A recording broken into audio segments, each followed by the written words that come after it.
Well, this is a provocative title, and I'm glad because it's a very serious topic. Why your children won't marry, and what you can still do to fix it, at least in some cases. From time to time, I'll have clusters of conversations with different people that align in topic, and they make very obvious a common problem. And so this is a huge, huge problem. Maybe the best place to start is to characterize the current situation. Basically, what's going on right now is that the world has changed dramatically in the last decade or two. But most parents are still acting like things are the way they used to be. Now, this is across all domains, not just helping your kids prepare for life, but that's the topic, the subtopic I will focus on in this presentation. And essentially, what has happened is we've gone from a system where it's very easy to get married and the quality of person tended to be okay, to a system where it's very difficult. And the only people who manage to do it, it's more a question of luck than justice. It's not that they have done things the right way per se. Of course, this is broad brushing, but on average, it's just that somehow they got through the cracks. And unfortunately, instead of looking at the limitations of the present way of doing things, what most parents do is they just keep rolling with the punches, or they make minor changes to the way they do things compared to how people did things in the past, and they really hope that somehow it's going to work out. Well, here's the bad news. It's not going to. And even if it does, you can't build a building on a foundation of toothpicks. And that's why these by the skin of our teeth or shortcut kind of approaches of, can I just duct tape this together and get this kid married off? They don't work, because you need to have a solid foundation in order to weather the storms. And the storms are increasing in how often they occur, and how intense they are. So I want to talk just a little bit about snares and water slides. We'll start with water slides. So if you start a company, and it's a startup company, which basically means that you're taking outside money from investors, wise counselors will suggest that you avoid that at any cost, because once you take outside money, your investor is going to push you to make business decisions that aren't actually in the best interest of you or your employees or the company. They will make decisions based on what's good for them. And they have very different objectives in that than you do. And because of the way their stock shares work, they have greater control over those decisions than you do. And so it's kind of a poison apple. And once you're on, they call it the water slide, because once you're on there, you can't really get off. The only thing you can do is build your company in certain ways in order to be able to attract more investors later on. Because that's what those original investors want, is they want to be able to sell their shares for more to future investors. And you're just along for the ride. Now, unfortunately, you're the one on the water slide. They are not. You're the one that's got to take the blows and figure out how to solve all the problems and do all the work. It's not a fun place to be. Unfortunately, a lot of people live their lives today like a water slide. And you could divide this into smaller scopes. You could look at the water slide of education. Most parents just sort of put their kids on this water slide, and they go through public school, they get out, they go to college, and no one ever stops to ask along the way, is there something better that we could be doing? Or why are we doing this? What is the objective? And what other options do we have that we could look at? There are many other water slides in life. And when you start looking at this and seeing it, you see that it is a big problem, because the water slides are going to places that you don't want to go. What about snares? Well, we could talk about snares for a long time, but the property of snares is that, so these are loops usually made out of wire today that you put down to trap animals. You put them in places that animals go. And what happens is when the animal walks through this thing, it's invisible to the animal, and it gets caught in this snare, but by the time it realizes it, it's too tight to escape from. And the natural tendency is to freak out a little bit, and that just tightens up the snare. When the animal just starts flailing, it'll tighten up the snare. So once you're in the snare, the only way out is for someone to come along who's not snared and help you out of it, right? And it tends to be the case that when someone does this, and you can look up videos of this, if an animal gets caught in a trap and what that animal does to a human that's coming to try to help it get out, they attack. They see the person coming to help them as a threat. And that's usually what we do as well as humans when we're in a snare in our lives and someone's trying to help us get out. We respond with violence or with emotional responses instead of realizing that this person is trying to help. Now, the main idea I want to get across to you is the problem of helping your kids get married is a lot harder than you think it is. That's why you're doing so little to help them, because you still are operating on the fumes of a system that no longer exists. And you think that, now again, this isn't just about marriage. You could apply this to many other things like being able to own a home one day. You think that by doing the things that you did, your kids can get into the same outcomes. And that's not true at all. The world is fundamentally different than it was when you were growing up. But you're probably still shuffling them through the same systems that you went through, thinking that it's somehow going to end up the same place you did.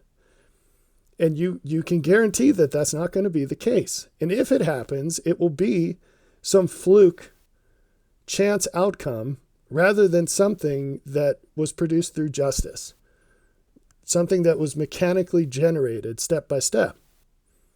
It will be sheer luck, okay? Now, to see the likelihood of the outcome you want, which is grandkids that you'd actually like to spend time with, that's the outcome. It's outside the scope of this presentation, but especially to women, that will be the primary source of meaning in your life for the last few decades of your life. And so that's how you should be interacting with your kids, is to make that outcome the most likely thing. By the way, that will make them the most happy too. So it's not a selfish thing. It's best for everyone. So how unlikely is that? Well, you can only accurately see how unlikely it is if you visualize the chain of events that has to occur to get there. Now, if you're familiar with sales, you know that there's this thing called the sales funnel. And it's a way of diagramming the steps from an initial contact with a potential customer until you get the sale. A lot of things in life are funnels. The odds of your kids having grandkids that you want to spend time with is a funnel. Let's go through what that funnel is. Each step has a probability. And as you go down the funnel, the likelihood that your kids will get there is much, much smaller. And it keeps getting smaller, okay? It's like rolling dice with every step and having to land on a specific number each time. It's extremely difficult, right? The first is they have to have access to a set of acquaintances. And from that set, they have to choose dates and go on dates. And from that set, they'll have to get engaged. And from that set, which is hopefully just a set of one, but it could be more than one, they get married. And hopefully they stay married. That's an unlikely outcome today. All of these things are unlikely today. Then they have kids. Now, I didn't split it out because we're running out of space, but there's a big difference between having one kid and having 5 kids. There's a big difference between having one kid and having 3 kids. And most kids today will not have 3 kids, period. Most kids today are not going to have kids. And you don't have to have a crystal ball to be able to predict that. Look at the statistics. Look at the graphs. And finally, just because your kids have kids doesn't mean you're going to want to spend time with them. Odds are they're going to be knuckleheads. And so you have to beat the odds on every single one of these steps to end up with kids that you want to spend time with. You see, it's not going to be as easy as finding these shortcuts or these skin of your teeth methods. You're not going to just have one random friend that has this shining star son or daughter that you can connect your son or daughter with. You're not just going to be able to push your kid to church and then they find some amazing person that beats the odds on all these things just randomly, and they happen to select them, drum roll, because of how they look. That's not good enough anymore. It takes more than that, okay? Now, if you take 3 seconds and start to enumerate the kinds of traits that make a high-quality spouse, it's not that hard. You can do it, right? You might end up with something like this. And I'm not saying this is the gospel truth. And I took 30 seconds to throw this slide together. It could be much, much longer. Maybe there's some things you would add in. Maybe there's some things you could take out. Here's the point. If you spend 30 seconds making a list like this, the very next step is to ask, is my kid more like the positives or more like the negatives? Now, if you ask yourself why they're one way or the other, there's a 99% chance that the answer is in the mirror. You are the answer. You are the reason your kids are the way they are. Now, do kids have agency? Yes. Are some kids naturally more turdish than others? Yes. And some kids are naturally better than others, although that's rare. But as a parent, you have an immense influence on how your kid turns out. Immense. And most parents are not doing very much at all with that potential. Okay? Let's go through these just for a minute. Positive. Loves and knows God. Although the world does not admit it today, marriage is a fundamentally spiritual institution. You can have some really good marriages where neither person are necessarily religious. But you can't get what you're meant to get out of a marriage without being a Christian. Even further than that, without being an actual disciple of Christ, because the bar on self-proclaimed Christians is quite low. Okay? If both people don't love and know God, the odds of getting to the bottom of that triangle are extremely low. Okay? Now, just starting there, if you're a parent and you have not fulfilled God's commandment to teach your children about God and persuade them that He's real, you have done a massive disservice to your child. And if there's anything you can do to correct for that, no matter how old your children are, you should do it. Moving on, there's a whole set of character qualities that are non-negotiable. If you want to have a high-quality spouse, you have to be hardworking. You have to have a positive attitude. You have to be emotionally stable. You have to be loyal. You have to be grateful. You have to be ambitious.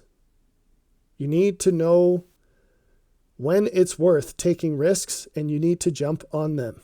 It's very important. If you don't have these qualities and others besides, you have no business having a high-quality spouse. If you have one, it's because you lucked out, not because you deserve one.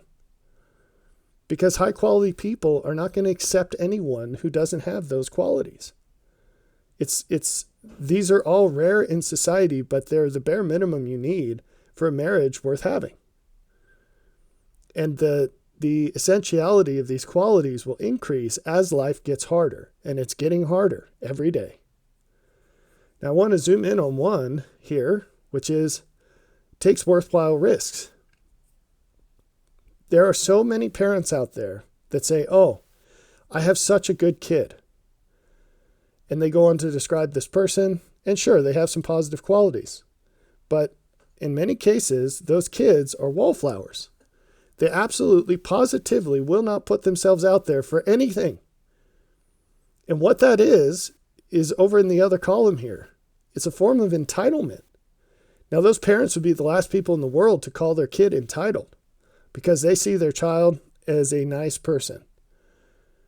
And we don't think of nice people as entitled people, but they are. A person who won't go out and get what they want is entitled. They expect the world to come to them. What that guarantees is they will not be grateful.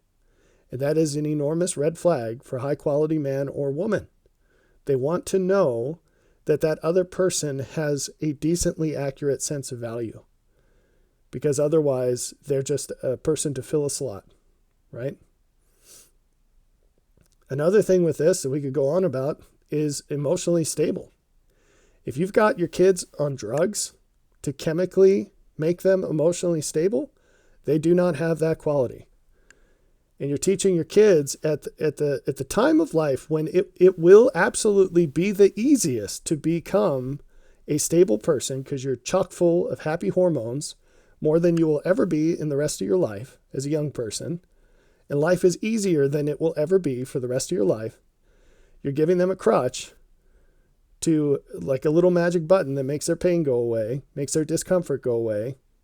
And it's a terrible, terrible thing to do. You're taking your kids out of the market of people who are entitled to a quality marriage.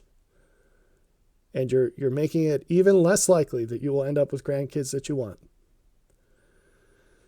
Finally, the last thing on this short list, which is just a sample, like I said, of things that could be on it, are savings.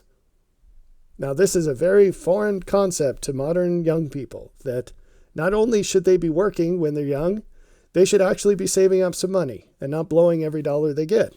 The typical situation is that they have tens of thousands or even 100,000 or more in student debt. And that is a red flag, no-go, non-negotiable, not happening for a quality man. Okay? Now, for men in particular, I tried to make these lists as unisex as possible, but for men in particular, they need to have a high earnings potential. And that starts as kids. The path to high earning at a young age starts when you are very young. And so if your canoe is in the water floating down the same stream as everyone else, and all you're doing as a young boy is going to school and farting around after school just like all your friends, you're not building a path to high earnings potential. That's something that if it happens, it'll have to happen later. And every year you wait is another year you're unqualified to meet a high quality young lady, because she will not tolerate that, nor should she. Because the things that she wants in life that will give her the greatest meaning, namely kids and the ability to stay at home and raise them, costs a fortune. All right, what are some negative qualities? Well, if you're an atheist or you're spiritually passive. So no high-quality person who loves and knows God is going to tolerate a person who's an atheist or spiritually passive. Why would anyone saddle up with someone that has serious deficiencies that they have to fix in life before they become the kind of person worth saddling up to? A high-quality person won't do that. What if you're a feminist, if you're a female, or a beta male, if you're a male? Yep, you're disqualified. No one wants to deal with that.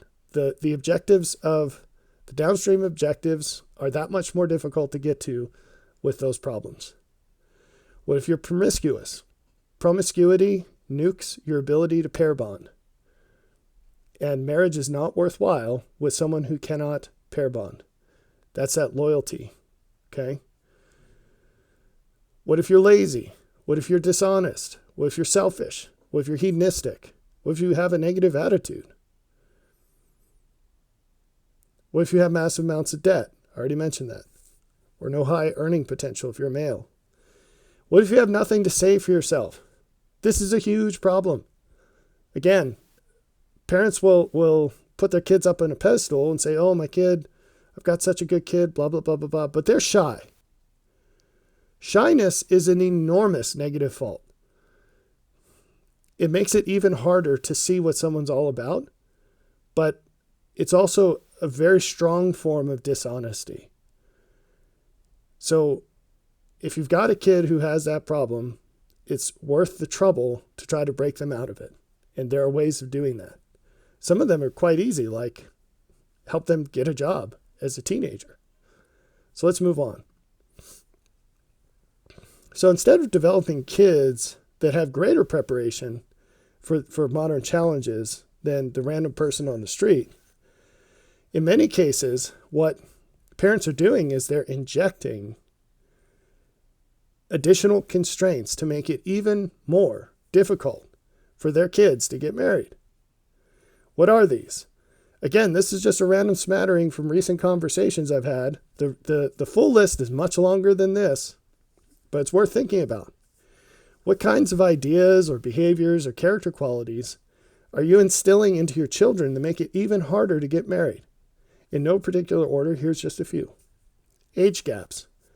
The modern world has taught young people that that essentially they can only date someone who's their exact age.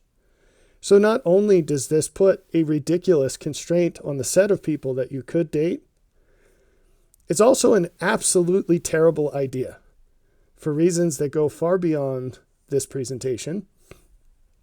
But even if you end up marrying such a person, you are going to be much less happy with them on average than if there were a few years between you two, with the man being older than the woman. Now, the primary reason for that initially is earnings potential. It's in the woman's best interest to not seal the deal with any man who can't today afford her. And what I mean by that is afford to retire her, afford to have her stay at home and raise as many kids as she's willing and able to have. Later in life, that inverts, and it becomes in the man's best interest to have a few more years before that lady hits menopause. And that can make an enormous difference in life, okay? That's the long and short of it. That could be a whole presentation. Age gaps are a good thing, not a bad thing. Second, religious beliefs. I think we already covered that in the prior slide, but you want your kids to get married. Why? The answer to that question matters. It's not just a checkbox to make you feel good and make you feel like you're a halfway decent person or parent, okay? This is just as dumb as young people saying, I want to get married. Well, you want to get married to who? What do you want, a spouse or a wedding? If you don't have a list of why you're doing this or exactly what you're looking for in marriage, it becomes enormously difficult to recognize it when it comes. And you will miss out on the opportunity. This comes back to this character quality of taking worthwhile risks and being grateful. If you just are looking to fill a slot and I want to get married to who, I don't know. What kind of person, I don't know. Well, how are you going to define what risk is worthwhile to get that? You can't, okay?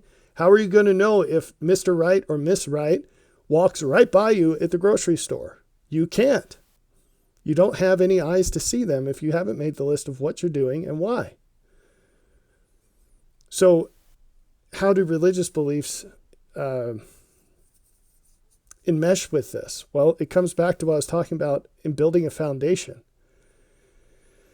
If you're just trying to achieve this arbitrary outcome and you're not thinking about why you'd like your kid to get married, because hopefully you want them to be happy. It's not just that you want them to sign some arbitrary contract with an arbitrary person, right?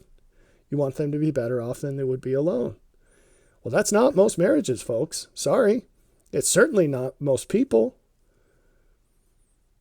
And then you go down this chain of improbable events. So if the religious beliefs aren't there, what are you even trying to do? If someone's not a disciple of Christ, they're probably better off never getting married. And that might seem like an extreme position to you, but if you think through it, it's really not. What are you doing? If you're not a disciple of Christ, what's the point of any of that? You're better off just having a long-term boyfriend or girlfriend.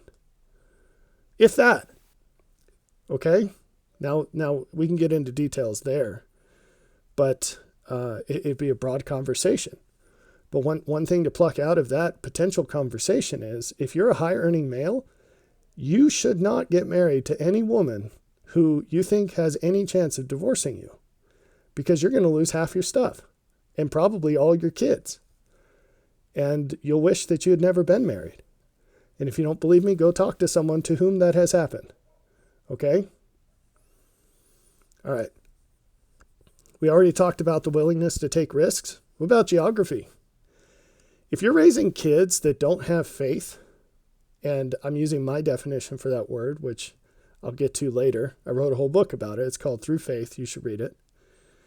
If you have kids that aren't willing to do what needs to be done to get the things that are worth having, and you live in the middle of nowhere, the geography of your situation is making it even harder for them to get married. Now, again, coming back to these other things, if you're the kind of person where geography would stop you from finding a quality spouse, you probably shouldn't get married at all, because you don't have the faith necessary to have a happy marriage. Not today. Not today. It's quite a battle.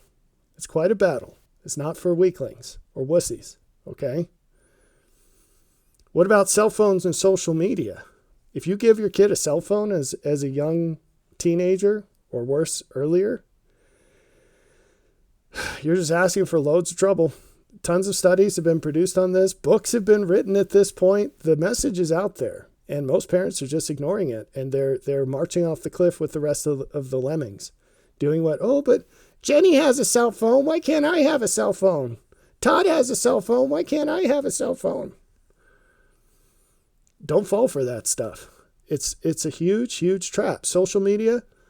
The other day, I was out in society, and I saw a young couple together at dinner, and they didn't say a word to each other. They just scrolled through their phones the whole time. Those are the kinds of kids that are being produced today. Don't make your kids one of them. A lot of folks in specific churches today, their kids are floating down that river in their canoe, headed straight for a mission. This is a water slide example.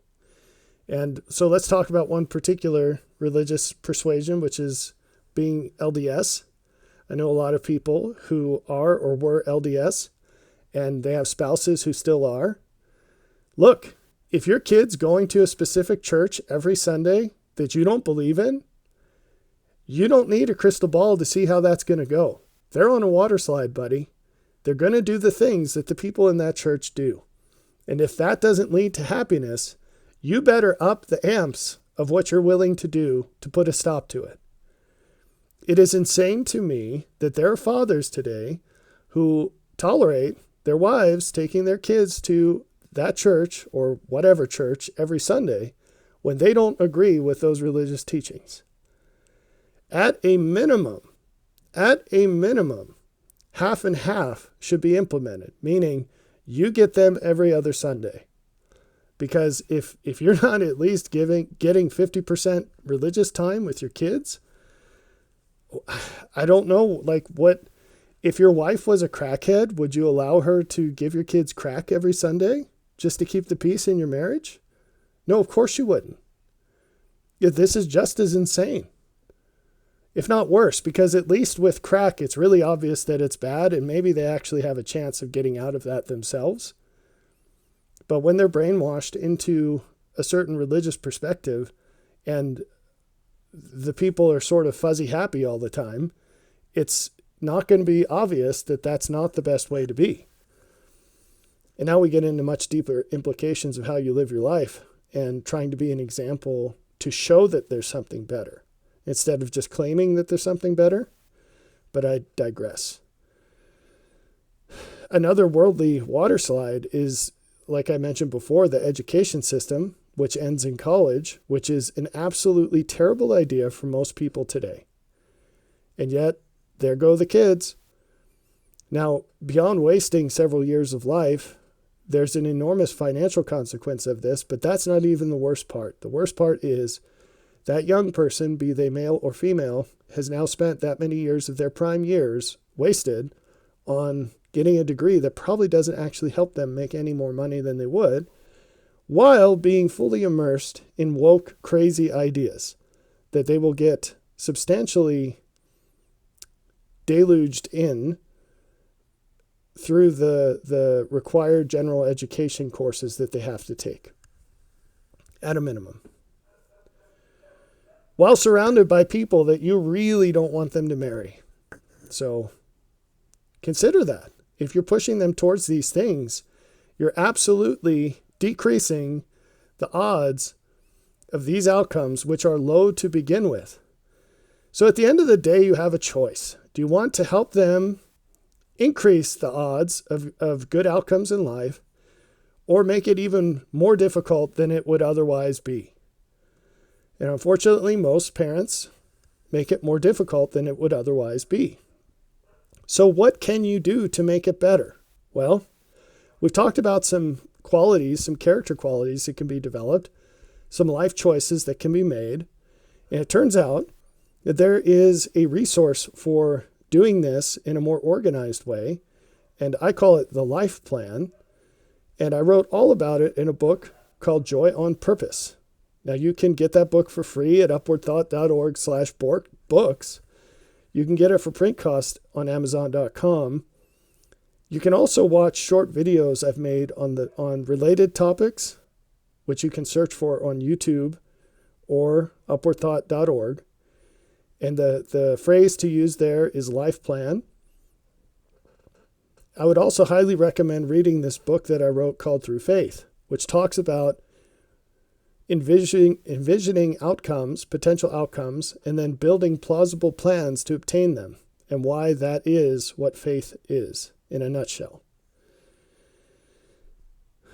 Alternatively, or I guess not alternatively, but at the same time, another tactic for this is to find high-quality parents, especially fathers.